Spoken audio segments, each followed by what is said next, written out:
यस STV टकका साथमा अत्याधुनिक तथा आरामदायी फर्निचरको एकमात्र showroom Bhairav furniture and trading Dhangadhi main road, the रुबस होटल धनगढी 2 बैया बिहाडी।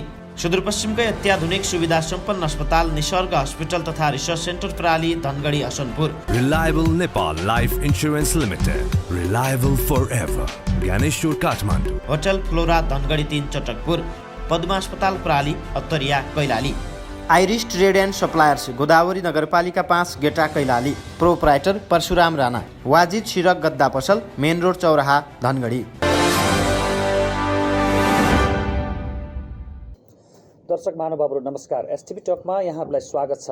एसटिभी टकमा समसामयिक विषयवस्तुमा केन्द्रित रहेर कुराकानी गर्दै आएका छौँ। आज पनि हामी समसामयिक विषयवस्तुमा नै केन्द्रित रहेर कुराकानी गरेछौँ। खास गरी पछिल्लो 3.5 वर्षमा स्थानीय तहमा निर्वाचित भएका जनप्रतिनिधिले के कसरी काम गरे, सुरुवाती चरणमा के कसरी कामहरू गरिरहेका थिए भने अहिले 3.5 वर्ष पुगिसक्दा उहाँहरूको काम गराएको तौर तरिका के कस्तो छ, खास गरी उहाँलाई विभिन्न क्षेत्रबाट के कसरी सहयोग भयो, झन्डै 20 वर्षपछि भएको स्थानीय तहको निर्वाचनमा पहिलो पटक जनप्रतिनिधि निर्वाचित भएर आउँदा सुरुवाती चरणमा भौतिक संरचनाको अभाव, कर्मचारीको अभाव, केही नियम एन कानुनहरूको अभाव थियो भने अहिले त्यो अवस्था के छ र यसका बावजुद पनि वडा कार्यालयले के कसरी कामहरू गरिरहेका छन्, जनप्रतिनिधिले वडा नगरपालिका उपमहानगरपालिकामा कसरी काम गरेका छन् भनेर हामी जान्ने प्रयास गर्नेछौँ। आज पनि हामीसँग एकजना अतिथि हुनुहुन्छ यही विषयमा कुराकानी गर्नका लागि।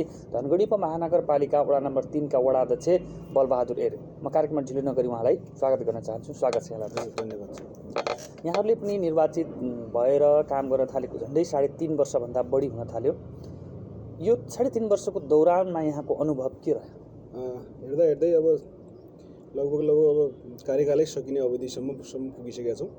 अब यो 3.5 वर्षको अन्तरालमा हामीले आफूले पाएको जिम्मेवारी वहन गरिरहेछौँ र त्यसलाई चाहिँ अब आफ्नो कर्तव्य निर्वाह गर्दै अगाडि बढिरहेछौँ र विकास निर्माणको कामदेखि लिएर अन्य रोजगारीका समस्याहरू र यो सरसफाइ, खानेपानी, स्वास्थ्यका कुराहरू अहिलेसम्म पनि संरचनाहरू नबनिसकेको अवस्था र संरचना बनिसकेको पनि पूर्ण रूपमा चाहिँ त्यहाँ चाहिँ त्यसलाई चाहिँ पूर्ण रूपमा चाहिँ त्यो समापन नभइसकेको र अब यस्तै गतिविधि लिएर अगाडि बढिरहेछौँ अहिलेसम्म। र अब यो वडा कार्यालय पनि हाम्रो 3 नम्बरको अहिलेसम्म पनि भाडामै अर्काको घरमा भाडामै बसेर सञ्चालन गरिरहेछ र यस वर्ष चाहिँ टेन्डर भएर चाहिँ अब केही दिनमा चाहिँ वडा कार्यालयको काम चाहिँ आफ्नै भवन धनगढी उपमहानगरपालिका वार्ड नम्बर 3 को आफ्नै वडा कार्यालयको भवन अब टेन्डर प्रक्रिया भएर टेन्डर पनि खुलिसकेर टेन्डर पनि परिसकेर अब चाहिँ काम सम्पन्न हुने अवस्था छ, काम अगाडि बढ्ने अवस्था छ। र त्यसै गरेर स्वास्थ्य चौकी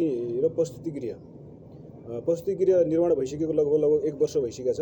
हाम्रो प्रदेश सरकारबाट तत्कालीन त्यति बेला चाहिँ हाम्रो सामाजिक विकास मन्त्री हाम्रो दीर्घ सोराडीजी हुनुहुन्थ्यो। उहाँको पालामा चाहिँ प्रस्तुति गृहको भवनको चाहिँ बजेट विनियोजन भएर त्यो बनेको 1 वर्ष भइसकेको छ। अहिलेसम्म चाहिँ कर्मचारीहरूको अभाव छ।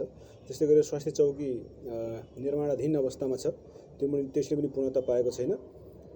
यावत समस्याहरू सामुदायिक भवनहरू त्यस्तै विभिन्न प्रकारका अहिले प्रदेश सरकारबाट अपाङ्गता भएको लागि एउटा भवन त्यो पनि निर्माण सम्पन्न भइसक्यो, त्यो फिनिसिङको तयारीमा छ। त्यसै गरेर अर्को सामुदायिक भवन प्रदेश सरकारबाटै 50 लाखको सामुदायिक भवनको भर्खर टेन्डरको सूचना खुलेको छ।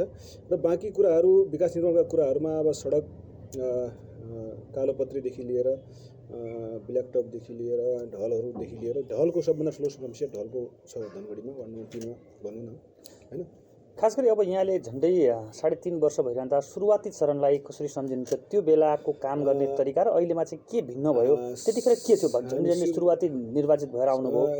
एकदमै इनिसिएटिभका साथ हाम्रो टिम वार्ड नम्बर 3 को म अध्यक्ष लगायत 4 जना सदस्य चाहिँ एकदमै सुरुवाती चरणमा जस्ता थियौँ, जति चाहिँ हामीमा जोस जाँगर थियो, जति हामी चाहिँ एक्टिभ थियौँ, अहिले पनि हामी 5 जना एकदमै त्यो चाहिँ जुन गति थियो हाम्रो स्टार्टिङ सुरुवातमै जुन हामी चाहिँ निर्वाचित भइरहेसकेपछि जुन हामीमा एउटा चाहिँ केही गर्छौँ, जुन हामीमा एउटा इच्छा र आकाङ्क्षा थियो, हामीले त्यो चाहिँ हामीमा कमी भएको छैन। हामी अहिले देशको परिस्थिति जस्तो भए पनि हाम्रो तल्लो लेभलमा हामीले गर्नुपर्ने कामहरू चाहिँ एकदमै हामी चाहिँ चुस्त दुरुस्तका साथ 5 जनाको टिम चाहिँ कोर्डिनेसन गरेर अगाडि बढिरहेछ।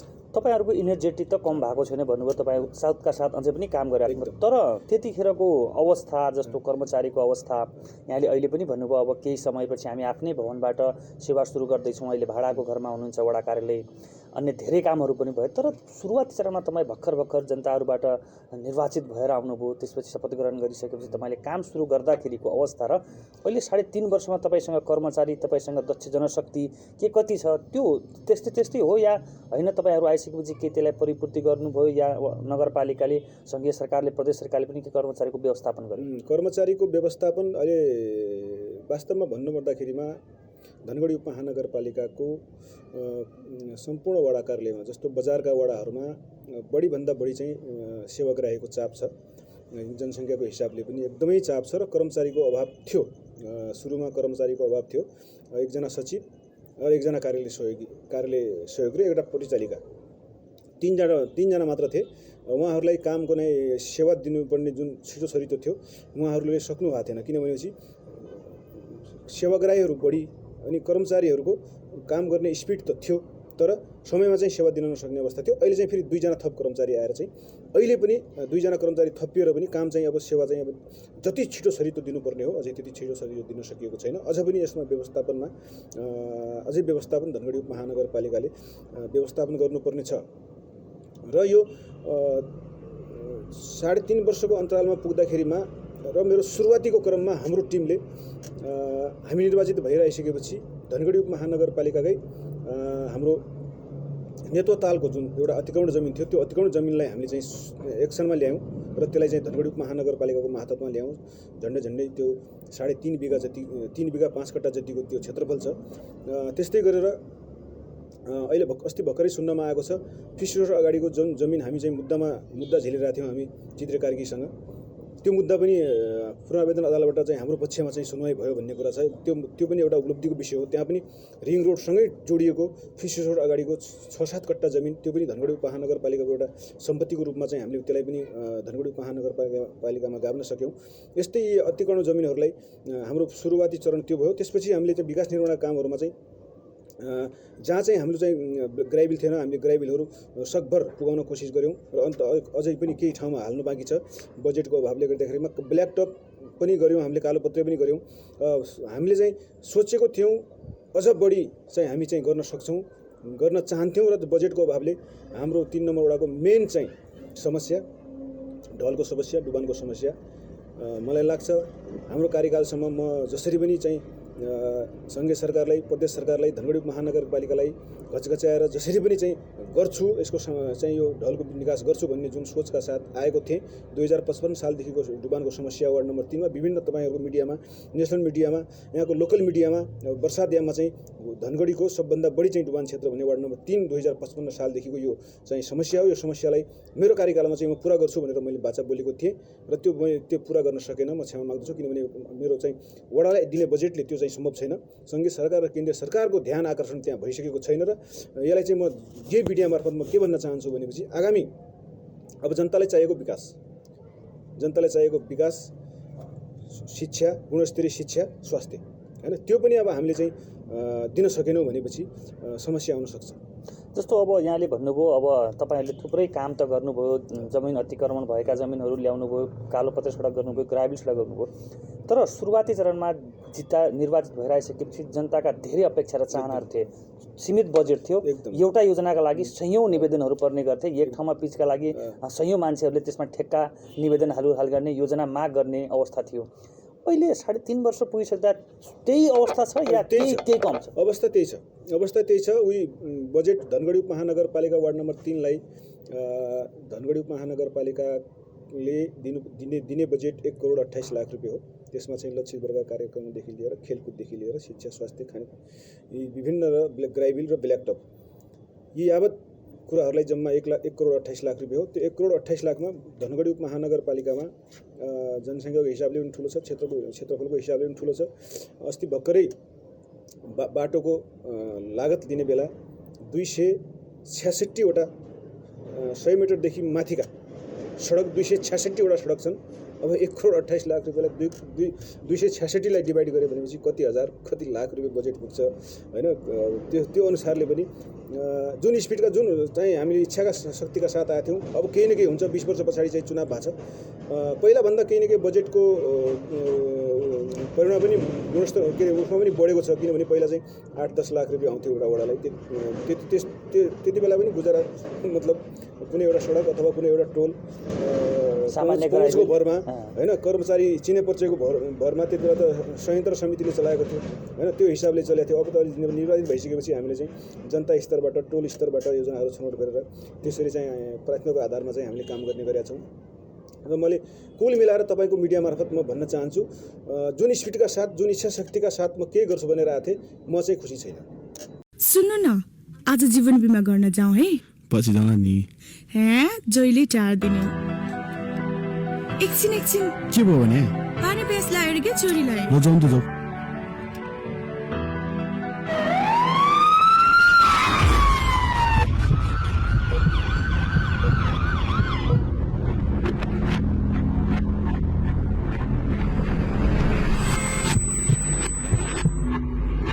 बजाऊ पहिला रिलायबल जाउँ।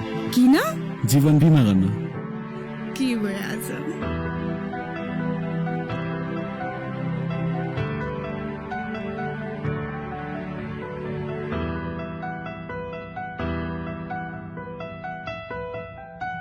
जीवन बिमा जरुरी छ। हामीले रिलायबल नेपाल लाइफ इन्सुरेन्समा जीवन बिमा गर्यौं। न्यूनतम शुल्कमा अधिकतम आर्थिक सुरक्षा। Reliable Nepal life insurance. तपाईले आफ्नो गरेको कामप्रति विभिन्न स्रोत साधन बजेटका कारणले गर्दा गर्न सक्नुभयो। गर्न सक्यो। हामीले पनि चाहँदै पनि हामीसँग इच्छा शक्ति हुँदा पनि हामीले 24 घण्टा खटन पटन हामी 5 जना खटिराख्दा पनि हामीले चाहिँ सकेनौँ हैन। सम्बन्धित निकायबाट सम्बन्धित सरकारबाट हाम्रो प्रदेश सरकार केन्द्रीय सरकारबाट नगरपालिकाबाट यथेष्ट रूपमा बजेट विनियोजन भएन। वार्ड नम्बर 3 लाई परेन, नगरपालिकाले हेर्यो न कसैले, त्यो चाहिँ समस्या छ।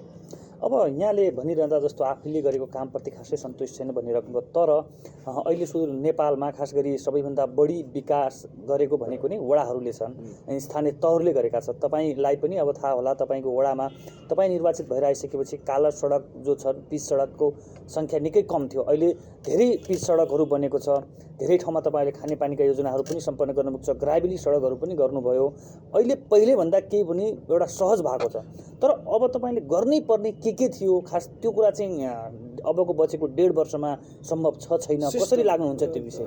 पहिलाभन्दा निश्चित रूपमा केही न केही अब वडामा विकास नभएको होइन, एकदमै विकास पहिलाभन्दा चाहिँ विकास भएको छ। तर यो विकास हुने क्रममा कोर्डिनेसन छैन। कोर्डिनेसन कसो छैन भनेपछि खानेपानीको कोर्डिनेसन धनगढी महानगरपालिकासँग छैन, वनको कोर्डिनेसन नगरपालिकासँग छैन, त्यस्तै गरेर टेलिफोनको कोर्डिनेसन नगरपालिकासँग छैन, विद्युतको कोर्डिनेसन नगरपालिकासँग छैन। उहाँहरू चल्ने अन्तै सङ्घीय सरकारको मात्राबाट चल्ने कार्यालय हुन्।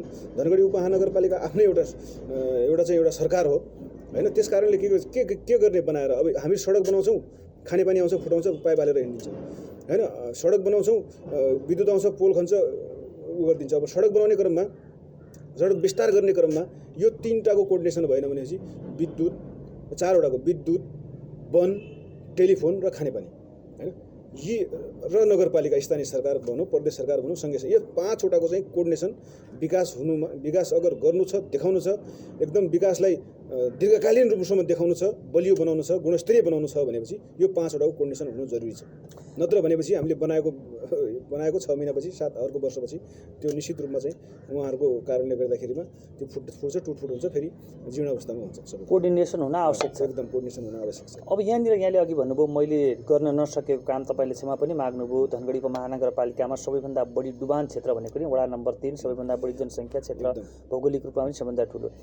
तपाईँलाई के लाग्छ त्यो वडा नम्बर 3 को डुबान समस्या समाधानका लागि प्रदेश सङ्घीय सरकार र धनगढी महानगरपालिकाले कसरी काम गर्नुपर्छ? तपाईँले त्यहाँको सबै वस्तुस्थिति बुझिसक्नु भएको छ 3.5 वर्षको अवधिमा, त्यहाँ कति बजेट आवश्यक पर्छ, त्यहाँ कस्तो योजना हाल्यो भने चाहिँ त्यो डुबान समस्या? मैले प्रत्येक अन्तर्वार्तामा, यो टेलिभिजनमा, एफएममा, मलाई चाहिँ हिँड्दै फिल्डमा कुनै पनि पत्रकारज्यूहरूले मलाई चाहिँ मेरो चाहिँ अन्तर्वार्ता लिँदा अथवा बाइट लिँदाखेरिमा मैले प्रत्येक चोटि नछुटाइकन धनगढी महानगरपालिका वार्ड नम्बर 3 को डुबानको समस्यालाई म भन्दा पनि अब कति भन्ने मलाई आफैलाई लाजको विषय भइसकेको छ।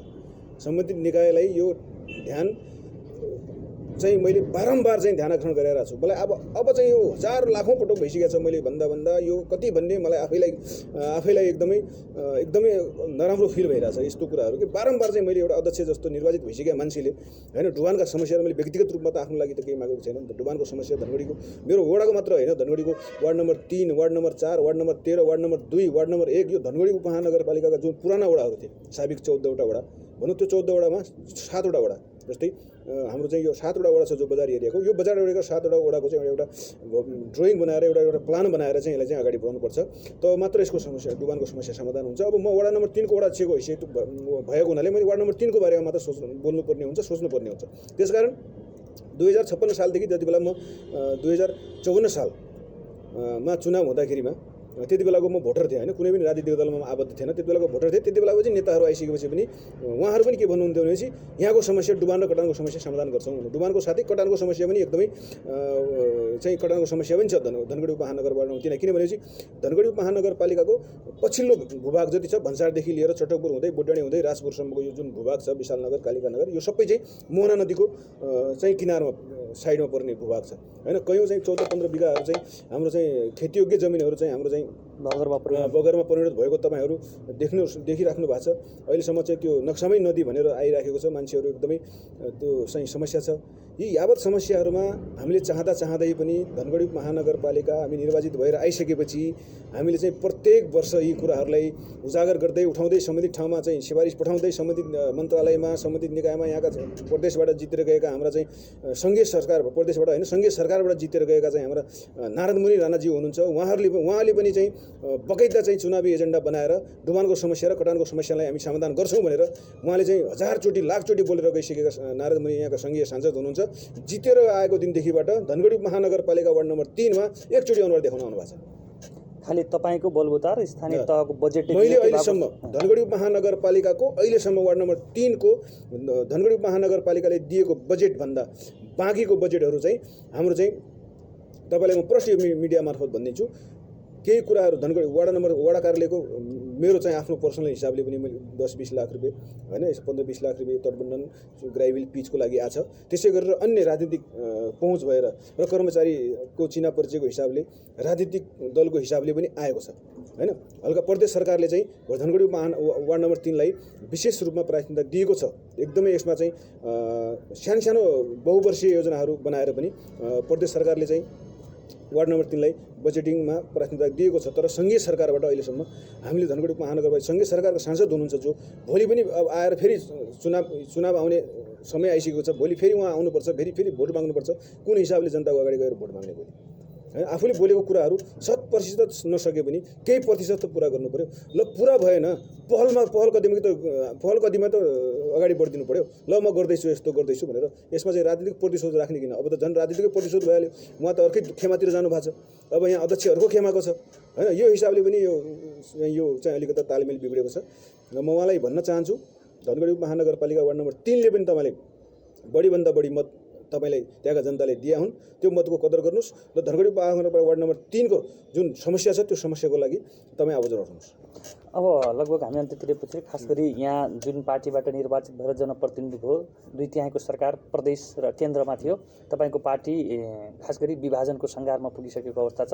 अहिले नेतृत्व गरिरहेको नेकपाले सरकारको नेतृत्व गरिरहेको एक गुट सडक आन्दोलनमा छ भने एकले सरकारको नेतृत्व गरेको छ, एकले अर्कोलाई आक्षेपहरू लगाइरहेको छ।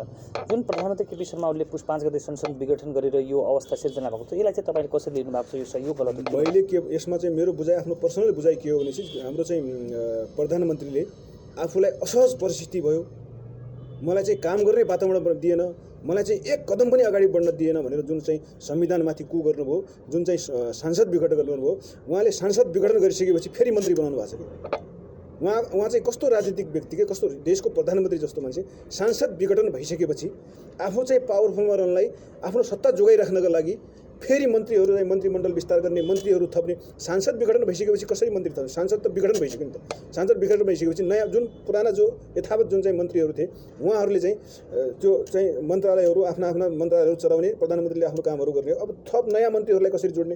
त्यो पनि एउटा चाहिँ संविधान मूलत छैन। उहाँले नेपाली उहाँको एउटा के छ भने आफू मै हुँ राजा, मै हुँ यहाँको चाहिँ शेर सवासिए भनेर उहाँको जुन बुझाइ छ। उहाँ अब विभिन्न बाहिरी शक्तिका कारणले गर्दाखेरि पनि र बाहिरी शक्ति र भित्रका आन्तरिक शक्तिको सपोर्टले जो उहाँले गर्नुभएको छ, उहाँ चाहिँ भविष्यमा एकदम नराम्रो हिसाबले पस्ताउनुहुन्छ। नेपाली जनताले बिस्तारै बुझिरहेछन्। पहिला सुरुमा त ठिकै थियो हैन, उहाँको पक्षमा जनमहल थियो। अब हेर्नुहोस् त अहिले म के भन्न चाहन्छु भने समग्र आम देशवासी जनतालाई, यहाँ शिक्षित नागरिकहरूलाई, युवा वर्गहरूलाई, व्यापारीलाई, बुद्धिजीवीलाई म के भन्न चाहन्छु भनेपछि हामीले यो अहिलेको प्रधानमन्त्रीले संविधानमाथि गरेको कुरा यत्रो उपलब्धि 10 वर्ष जनआन्दोलन, 10 वर्ष चाहिँ जनयुद्ध, 10 वर्ष शान्ति 63 को आन्दोलनबाट प्राप्त उपलब्धिलाई जुन चाहिँ एउटा चाहिँ अब त्योलाई समाप्त पर्ने गरी जुन चाहिँ एक्सन चाल्नु भएको छ, यो चाहिँ एकदमै कदापि हामी पढे लेखा बुझ्ने र यो युवाहरूलाई हामीलाई एकदमै यो चाहिँ असह्य छ। यसका लागि चाहिँ हामीले चाहिँ सडकमा जानुपर्छ कि यसका लागि चाहिँ रगत दिनुपर्छ कि यसका लागि हामीले बलिदान दिनुपर्छ कि हामी चाहिँ तयार छौँ र सम्पूर्ण जनताहरू पनि अब चाहिँ यसमा चाहिँ यसको विरोधमा चाहिँ एकदमै चाहिँ नेपाल अधिराज्यभरि आफ्नो ठाउँबाट सम्पूर्ण राजनीतिक दलहरू पनि लागिसकेको छ र अब यो केही दिनमा चाहिँ सम्पूर्ण राजनीतिक दलहरूको चाहिँ एउटा संयुक्त आन्दोलन जस्तो 62-63 सालको आन्दोलन थियो, त्यो आन्दोलनको रूपमा परिणत हुन्छ र केपी ओलीले त्यहाँबाट खुट्टा हल्लाएर केपी ओलीलाई त्यहाँबाट झिकेर त्यो मन्त्रालयबाट घसाडेर चाहिँ रोडमा ल्याउँछ यो नेपाली जनताले। महत्त्वपूर्ण समयलाई धेरै धन्यवाद। यहाँलाई पनि धन्यवाद। दर्शक महानुभावहरू, आजलाई एसटिभी टक यति नै। आज हामीसँग हुनुहुन्थ्यो धनगढी उपमहानगरपालिका वडा नम्बर 3 का वडा अध्यक्ष बलबहादुर हेर। खास गरी उहाँसँग निर्वाचित भएर आइसकेपछि वडामा के कस्ता विकास निर्माण कामहरू भएर पछिल्लो समय देशमा भइरहेको राजनीतिक परिस्थितिका बारेमा हामीले कुराकानी गऱ्यौँ। एसटिभी हेर्नका लागि सुप अनलाइन टिभीको फेसबुक पेज र युट्युब च्यानलमा गएर हेर्न सक्नुहुनेछ। प्रविधिक टिमसहित कार्यक्रम सञ्चालक म शङ्कर बोहरा पनि आजको कार्यक्रमबाट बिदा हुन्छु। नमस्ते।